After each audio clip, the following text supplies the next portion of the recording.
So this comment is on a video I made about how I think it's possible that Gloss and Cashmere were in on the conspiracy to get Katniss out of the arena. They teamed up with District 2 partially to help make the games look real, and partially to keep District 2 away from Katniss until she had more backup. I'm not saying this is like a slam dunk theory or anything at all, but I do think that we can sometimes overestimate exactly how much danger Gloss and Cashmere put Katniss in. So let's read what happened with Gloss at the cornucopia at the beginning of the games. "Don't trust 1 and 2, Finnick says. There's no time to question this. I work the sheath of arrows free.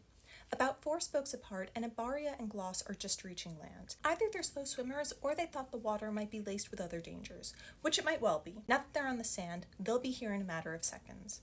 I shoot an arrow at Abaria, who's gotten in too close for comfort, but she's expecting it and dives back into the water before it can find its mark. Gloss isn't quite as swift, and I sink an arrow into his calf as he plunges into the waves. Then there's a quick thing with Brutus. This last altercation has given Abaria and Gloss time to reach the cornucopia. Brutus is within shooting distance, and somewhere certainly Cashmere is nearby too. I raise my bow, warding off any attackers from the cornucopia, but no one seems interested in pursuing us. Sure enough, Gloss, Cashmere, and Abaria and Brutus have gathered, their pack formed already, picking over the weapons. At this point, she and Finnick are getting Peeta and Mags, and then they book it. There's no more interaction between her and the couriers at this point. There's no sign of either Gloss or Cashmere attempting to attack her.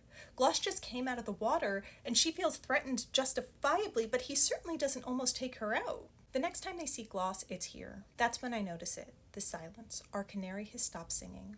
I don't wait. I load an arrow as I twist and get a glimpse of a dripping wet Gloss letting wires slide to the ground. The point of my arrow disappears into his right temple, and in the instant it takes to reload, Joanna has buried an axe blade in Cashmere's chest. Now this is a weird choice from Gloss because he wastes their sneak attack on somebody who's probably already the least dangerous person in that 6-person alliance, and now is in shock on top of that. But yeah, he clearly does take out a member of Katniss's alliance. But we don't see him target Katniss herself here, and we don't know what Cashmere was doing when Joanna put the axe in her chest. There's not really an indication that she's going for Katniss specifically. So yeah, whether or not you buy into the broader theory, there's never a point in the arena where Gloss or Cashmere clearly target Katniss. As a side note, Cashmere is also the only District 1 tribute Katniss doesn't personally take out. She takes out Gloss here, and she took out both Glimmer and Marvel in her first games. I don't know what that symbolism is, if any. I just find it interesting.